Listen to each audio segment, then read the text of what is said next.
It's Wednesday, Talking Reds. I'm Josh Sexton, joined today by my mate Craig Hannan. The lads are all back in pre-season, it seems. Lads are all back in training at Melwood, Craig. But there is one absentee at the moment. Well, there's a few absentees, but one of the main ones is Xherdan Shaqiri. Seems to have come back with a little injury. It's a bit of a concern for me when I see that, because we've already got Salah, Firmino and Mane all due to return late or missing various parts of pre-season because of their international duties, and now to have Shaqiri come back, it does feel like, not only are the fans in America not going to get to see all these sort of, probably our most talented group of players, but also that Liverpool not be able to work with the most talented group of players until quite late in the pre-season. Yeah, and I think it's a concern for Shaqiri himself, because he feels like one of the players that needs a bit of a big pre-season, and you mentioned there the players that we're probably going to have missing for the Community Shield at the very least. You'd imagine the likes of Firmino and Mane are going to get a big rest. They're going to need it. Salah as well. You might not even see them against Norwich, and so it's players like Shaqiri that you would have been looking to step up, and I'd love to have seen him get a full season under his belt and sort of just be fit and firing going into the new season. I think it's a very important pre-season for a lot of players, and he's included. I think Divock Origi, I think someone like Ryan Brewster needs to get games under his belt and hopefully goals. Oxlade-Chamberlain as well. And yeah, it's disappointing, and you know me, I love to see the little Shaq fella. I love to see him as much as possible. I didn't actually realise he got injured in the Nations League or against England. Against England, yeah, that's what Klopp said. So seems to be about 6 weeks he's going to be out, and then you sort of wonder from then, well, if it's 6 weeks until he's out and then he needs to get fit, he probably needs to do his own pre-season. Where's he getting in for the first 3 months of the season? Because then the main three will be back.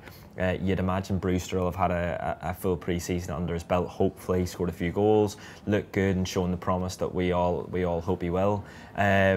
So yeah, I'm just not so much worried worried for him. I'm just a bit sort of gutted for Shaqiri, really.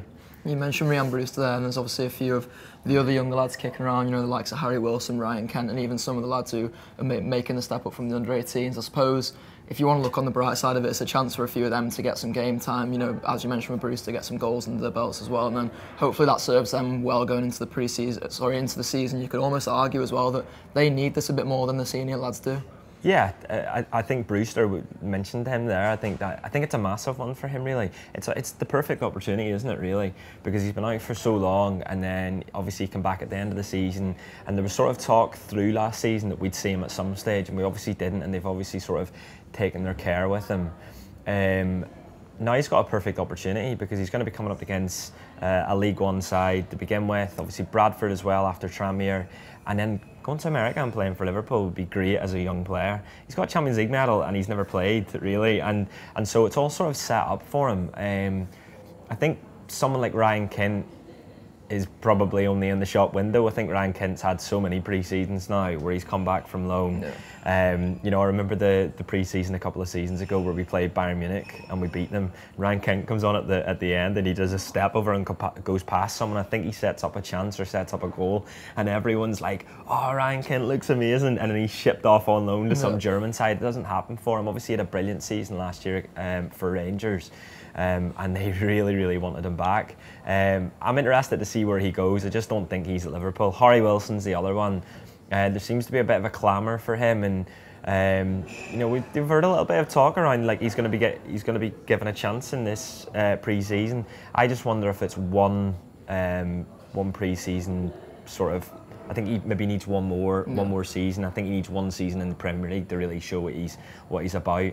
I think it's a difficult one for him to come in and sort of play anywhere in the centre for Liverpool, because they're European champions, and that's a bit different to playing for nearly promoted Derby County. So look, I'm interested to see them, and I think that's one of the exciting things about these pre-season games, especially the Tranmere one, is you get to see these faces come back and sort of you'll be able to compare them to last year when Harry Wilson came back, and yeah, we'll go from there. I think one thing to say is with so many sort of the big players missing, this is a huge chance for them all. Yeah, exciting things to come for the Reds in America, and some exciting things happening for ex-Reds in Spain as well. Alberto Moreno signed a 5-year deal with Villarreal, which was, I sort of felt nice seeing that, to be honest, Craig. Yeah. You know, it's obviously a return back to Spain for him. There was a funny video kicking around of him doing his little announcement, and he had to keep doing takes because he was just laughing. And it sort of reminded me of you know, you can slag Alberto Moreno off and you can talk about the bad times he had at Liverpool, but there were some good times as well. You know, I think back to the goal against Tottenham, and I was just thinking, wow, what a left back we've got on our hands here. And, I know. And all the mad tackles, the riding around on his hoverboard thing. He has given us some good times. So I remember Alberto Moreno signs for Liverpool. That's his first game. I'm almost certain that goal against Spurs, isn't it? And I was watching it in Ibiza with my mate. He's a City fan, and I remember just talking up Alberto Moreno after it, saying he's gonna be brilliant. He's this like flying left back. He's a young Spanish lad. Look at that goal he scored. He's gonna be a belter for the Reds. And it's sort of, I don't think we ever saw that again from him really. Look, he improved massively from that point until the end of his Liverpool career, and obviously it makes everything nicer when players like him, I suppose Daniel Sturridge as well, leave, having just won the European Cup. It sort of, yeah, it makes it all a little bit sweeter. I'm trying to think of what the word is. It just sort of glosses over the ills of Alberto Moreno, if that makes sense. Look, I'm made up for him. I love he was a character. I love his video that we put out every Christmas where he's singing, "We wish you a Merry Christmas." I want nothing but the best for him, really, and I'm sure he will sort of thrive in the Spanish league. And it wasn't really to be for Liverpool, and I'm interested to see who we get in to replace him now. Yeah, it could be a chance for Adam Lewis stepping up as well, but I'm excited to see where Alberto Moreno's career goes next. But another person who's just getting started in their career, their managerial career, is Xabi Alonso, moving to Sociedad B. It sort of feels like he's taken this path into management that perhaps he took as a player as well. So, you know, maybe he goes to Sociedad's first team manager next, and then, you know, who knows, Liverpool after that. Imagine it's him and Stevie vying for the Honestly, next managerial. I talked about this on Talking Reds last week, and there was loads of people going mad in the comments saying, "Oh, Gerrard doesn't deserve to be Liverpool manager." I'm thinking years down the line, by the way, but I want Stevie, James Milner, and Xabi Alonso all in that back room. Honestly, just get all the old players in. It's first of all, it makes me feel old that we've now got players that we've grown up sort of idolising as managers. And yeah, I think it's a smart move for him. He called it home, and I was sort of thinking, like, how many homes does Xabi Alonso have? Because like if he came here, you can have a few homes. Well, I'm one to talk, aren't I? But like if he'd gone to Liverpool, it'd be like back home. He went to Madrid, back home. But I made up for him, and I'd love nothing more than to see Xabi Alonso one day. Look, I want Jürgen Klopp to stay at Liverpool forever. That's obviously not going to happen, and we know that he likes his 7-year cycles with clubs. He did it at Mainz, he did it at Dortmund. I think he'll stay longer than the 7 years at Liverpool. But after that, there's going to be, you know, we don't know where we're going to be at that stage, but wouldn't it be lovely to have an ex-player, and sort of that is kind of fairy tale and all of that, but a Gerrard or Alonso sort of leading Liverpool out and leading Liverpool to their, trying to think this, a fourth Premier League title over the past 6 years or something. That means we're going to have to win another 4 here. But yeah, look, I'm all for that, and I'd love them both to be a success in management, because ultimately it'll probably end up being good for Liverpool one day. Yeah, absolutely. All the best to Xabi Alonso, a player who was adored by all Liverpool supporters. I think I'm right in saying. And speaking of players who are adored by Liverpool supporters, Craig, we've got this award coming up, Tours Embodiment of LFC award. Yeah. I announced mine last week. Mine's Alex Oxlade-Chamberlain. Who are you voting for? It's a really hard one, because in previous seasons, maybe up until Jürgen Klopp came in, or up until Jürgen Klopp's first season, you'd sort of look around and you'd be bereft of many players that you would give it. It'd maybe be sort of 2 or 3 vying for that, for the award. And I think the best thing about this Liverpool side is there are so many of them now.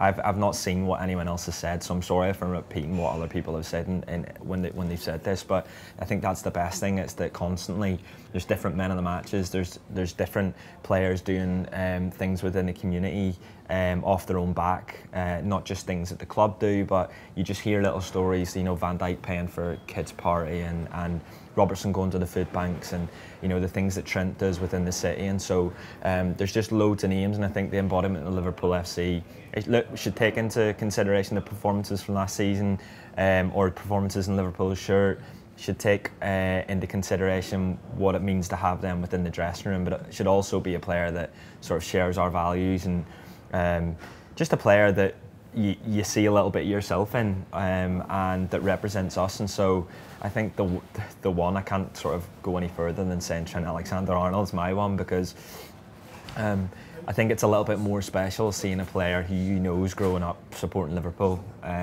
who's growing up knowing the values of the club, but it's even better that he's just sound. Like, what a nice fella, and we had him in the office and he was just everything you'd hope for him to be, and that was one of his first sort of major interviews, and he just wasn't fazed by it. The way he spoke about the things that he'd done within the community, the things he'd done for the food banks, for others, it was almost as if, well, why wouldn't I do that? And I love that. Just why I'm in this position, why wouldn't I want to do that? Why wouldn't I want to help people? And then obviously the fact that he's now the best right back in the Premier League. He's one of the best young players in Europe or in the world at the moment. Encapsulates everything that I would want from my favourite player, and he is my favourite player. I get excited.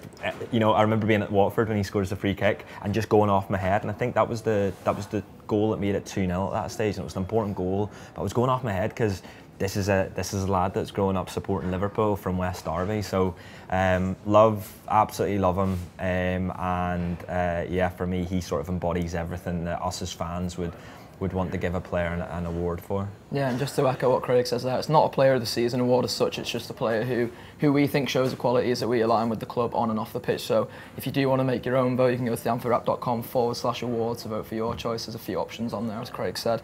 And also we're going on the pre-season tour, Craig, which is exciting. So exciting this next week, which has crept up, I think, with really, all the app stuff, all the winning the European Cup stuff, and all of that. It's usually the Anfield Wrap gets a sort of like a 3 or 4 week lull, not lull in terms of the content, because content is just always coming, but in terms of like, it's a nice time to just do nice podcasts and videos and sort of chill out and do a little bit of planning for the new season, and you're patiently waiting for the tour to come.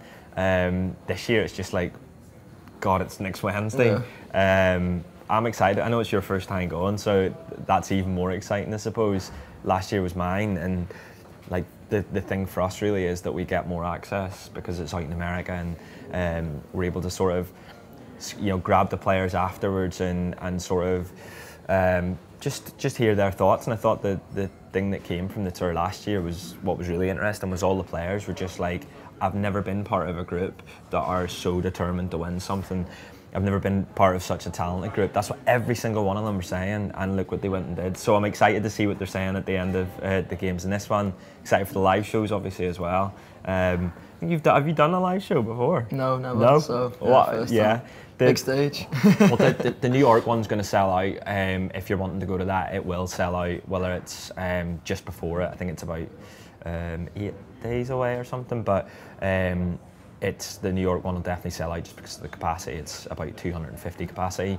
The Chicago one's a bigger venue. It'll be seated, but we can take away seats if people, keep buying the tickets, which they have been. It's going to be, it's going to be an absolute belter. Yeah, absolutely. It's just to echo what Craig says again. Chicago's on July 18th. New York on July 22nd as well. So if you are out there and you want to come and see us live, come and see me live for the first time. Come and heckle me if you want. Yes. That's theanfieldwrap.com/tour live. But that's been another Talking Reds. Nice one, Craig. Nice one for watching.